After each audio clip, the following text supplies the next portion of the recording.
ఏర్పాటు చేసిన రాజానికి ఫ్యామిలీకి ఈ సంఘంలో ఎల్డర్స్కి పెద్దలకు కూడి వచ్చిన విశ్వాసులని అందరికీ మరొకసారి వందనాలు. నాకు చాలా సంతోషం ఉంది ఇక్కడికి రావడం. మీరు చాలా తక్కువ మంది రావడం నాకు ఇంకా సంతోషం. ఒకటి జ్ఞాపకం వస్తుంది. నోవహు రక్షణ ఓడ కట్టింది, అందరికీ తెలుసు కదా. ఎంతమందికి ప్రకటించబడిందండి ఆ రోజుల్లో? రక్షణ ఓడ కడుతున్నప్పుడు రక్షణ సువార్త ఎంతమందికి వెళ్ళింది? ఎంతమందికి వెళ్ళింది? లోకమంతా వెళ్ళింది. ఎంతమందికి వెళ్ళిందండి? లోకమంతా ప్రకటించాడు. ఒకవేళ భారతదేశానికి డెఫినెట్గా వచ్చింది, లేకపోతే లోకమంతా ప్రకటించబడలేదు.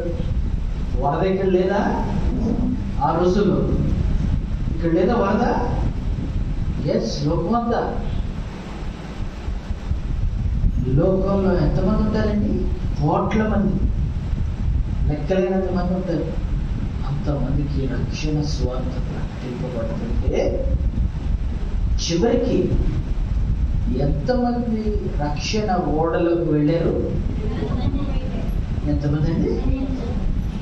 మరి ఈ సాయంత్రం సమయం ఇక్కడ ఒక చిన్న రక్షణకు సంబంధించిన స్వార్థ కూటం ఉన్నదంటే ఎంతమంది వచ్చాం మనం?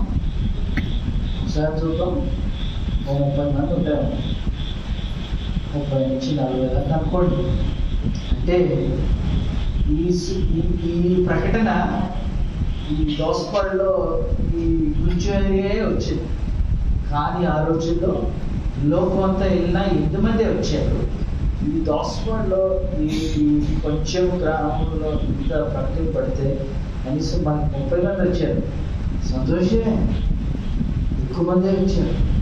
పిల్లరా, చాలా భయంకరమైనది.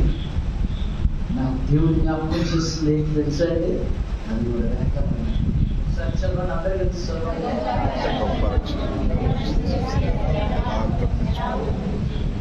రానోళ్ళందరూ లక్ష్యం చేశారు. రానోళ్ళందరూ ఏం చేశారండి?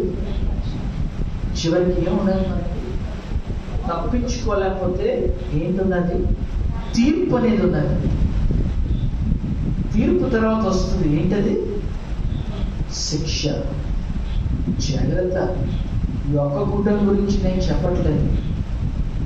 మిమ్మల్ని ప్రేమించి దేవుడు ఇలాంటి పెద్ద దైవజనులను వాడుకొని మరి ఎంతో వాళ్ళ సమయం తీసుకొని ఎంతో ఖర్చు కూడా పెట్టి మీకు ఇలాంటి అరేంజ్ చేస్తుంటే నిర్లక్ష్యం చేస్తే జాగ్రత్త, దేవుని ఉగ్రత దిగొస్తుంది. ఎప్పుడు కూడా నిర్లక్ష్యం చేయొద్దు. ఎవరు తప్పించుకోలేము. 8 మంది రక్షింపబడ్డారు, లోకమంతా నశించిపోయారు, చనిపోయారంటే పిల్లరా మీకు భయం ఎట్లేదా? నాకు భయం వేస్తుంది. దేవుడు ఏమన్నాడు? ఆ దినములు కూడా, ఏ దినములండి? రెండో రాకడ సమయమున దేవుడు తిరిగి రెండోసారి వచ్చే దినములు కూడా నోవహు దినములా ఉంటాయి. ఏమో 8 మంది వెళ్తారేమో.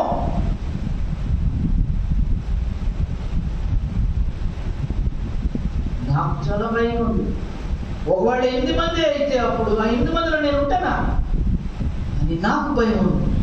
మీకు భయం లేదా? భయం ఉంటే పరిగెట్టుకొని వచ్చి మీ జీవితం అంతా ఇక్కడ గడుపుతారు తెలుసా? దేవుని వాక్యం ఏం చెప్తుంది? మెల్లకుగా ఉండి ప్రార్థన చేయి, కనిపెట్టుకొని. వాళ్ళే ఆయన ఆరోపణ అయినప్పుడు ఆయన్ని కలుసుకోగలరు, చేరగలరు. ఎవరండి? మెలకుగా ఉండి ప్రార్థన చేస్తా, కనిపెట్టుకొని కనిపెట్టుకొని ఉంటున్నాము మనం. కనిపెట్టుకొని ఉంటే జరుగుతుంది. ఖాళీ కుర్చీలు, ఖాళీ ఫ్లోర్ కనిపిస్తుంది. ఇక్కడ ఒక్కొక్కడికి 5,000 10,000 రూపాయలు ఇస్తామంటే అసలు రోడ్డు సరిపోతాయి. ఇక్కడ మానవులు కోరేది ఏంటండి? డబ్బులు. మానవులు కోరేది ఏంటండి? ఆస్తి. ఒక్కొక్కడికి ఇంత సైట్ రాసి ఇచ్చేస్తాం ఈ పక్కన. ఈ సమయాన్ని ఈ 5 నిమిషాల్లో ఎవరు వస్తే వాడికే రాస్తామంటే మీ ఊరు సరిపోద్ది. అసలు మానవుడు ఏం చూస్తున్నాడు?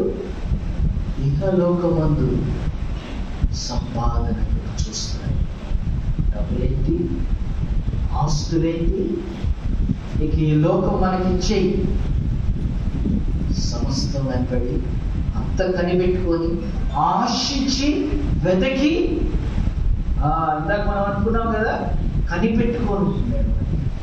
కానీ మానవుడు నిజముగా పరమందున్న వాటిని కనిపెట్టుకున్నవాడైతే ఇలాంటి 10 చర్చిలో ఉన్నా సరే ఏం జరుగుతుందంటే ప్రియులారా, మానవుడు కనపడిన వాటిని, కనిపించే వాటినే నమ్ముతున్నాడు.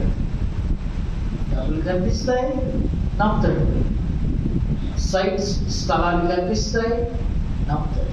ఒకవేళ పట్టు చీరలు ఇస్తామన్నారు అనుకోండి, అయినా వస్తాయి. చీరలు కూడా కనిపిస్తాయి, నమ్ముతారు. ఒకవేళ అప్పుడు ఒక బస్తా బియ్యం ఇస్తున్నాం అన్నారు అనుకోండి, బియ్యం కనిపిస్తాయి, వస్తారు. కానీ నీకు సింహాసనం ఉన్నది పరలోకము, నీకు కిరీటం ఉన్నది పరలోకము. అలాగే నీకు గొప్ప స్వాస్థ్యం, రాజ్యం ఉన్నది, నిరంతరము ఏలే రాజ్యం ఉంది. చెప్తే రావట్లేదేమి? అవి కనపడవు కదా, అందుకనే నమ్మట్లేదు. రావట్లేదు. మనకు కావాల్సింది ఏంటి? ఇప్పుడు కావాల్సింది ఏంటండి? నమ్మిక. లేకపోతే కనపడని వాటిని నమ్మేదాన్ని అంటారు ఏమని? విశ్వాసం కావాలి. అది లేదు. అది లేనందువల్లనే మనం రాని. ఒక చిన్నది చెప్తాను. మొన్న శనివారం నా జీవితంలో చెప్పి, మరి పండగ తినాలి కదా, బస్సులు చాలా రష్గా ఉన్నాయి. నేను కొవ్వూరు నుంచి విజయవాడ మీదుగా గుంటూరు వెళ్ళాను. కొవ్వూరులో సాయంత్రం 5:30-6 వచ్చేసరి బస్సు పట్టుకుని వెళ్దామని. ఆ బోర్డు ఉంది, నా బ్యాగ్ ఉంది, నేనున్నాను. ఒక్కొక్క బస్సు వస్తుంది, చాలా క్రౌడెడ్గా ఉంది, జనం ఎక్కువ ఉన్నారు. బోర్డు ఇరిగిపోతుంది, వెళ్ళలేదు. ఇంకో బస్సు వచ్చి, మీ నంబరు 3 గంటలు వెయిట్ చేశాను. ఎన్ని గంటలండి? 3 గంటలు వెయిట్ చేస్తే 6 నుంచి 10 బస్సులు వెళ్ళిపోయింది. ఇక ఆఖరి బస్సు 8:30 అన్నారు, 8:45 వచ్చాడు. అది కూడా చాలా క్రౌడ్గానే ఉంది. పర్వాలేదు. అంటే నేను ఎక్కితే బస్సు మెట్ల మీద నుంచొని వెళ్ళాలి. కాసేపు బోర్డు పట్టుకొని, బ్యాగ్ పట్టుకొని ఎలా వెళ్ళగలను అని అనుకొని ఒకళ్ళు గట్టిగా ప్రయత్నించుంటే వెళ్ళేవాడు. వెళ్ళలేదు, రిస్క్ తీసుకోవాలి. గుంటూరు కాల్ చేసి, నేను ఈ ఆదివారం రావట్లేదండి, నేను అక్కడ ఆరాధన చేయాలి, వాయించాలి, పాడాలి, ఈ ఆదివారం రావట్లేదండి నేను ఇన్ఫార్మ్ చేసేసి ఇంటికి వెళ్ళిపోయాను. ఇంటికి వెళ్ళిపోయాక దేవుడు నాకు, నేను మొబైల్లో మనం వింటాం కదా, వింటుంటే ఇలా ఆన్ చేయగానే ఒక దాని ద్వారా మాట్లాడుతున్నాడు. ఏమన్నది తెలుసండి? అందులో దేవుని పరిచర్య, దేవుని పని, ఏదైనా చిన్నదైనా పెద్దదైనా దేవుని పని నిర్లక్ష్యంగా చేయవాడు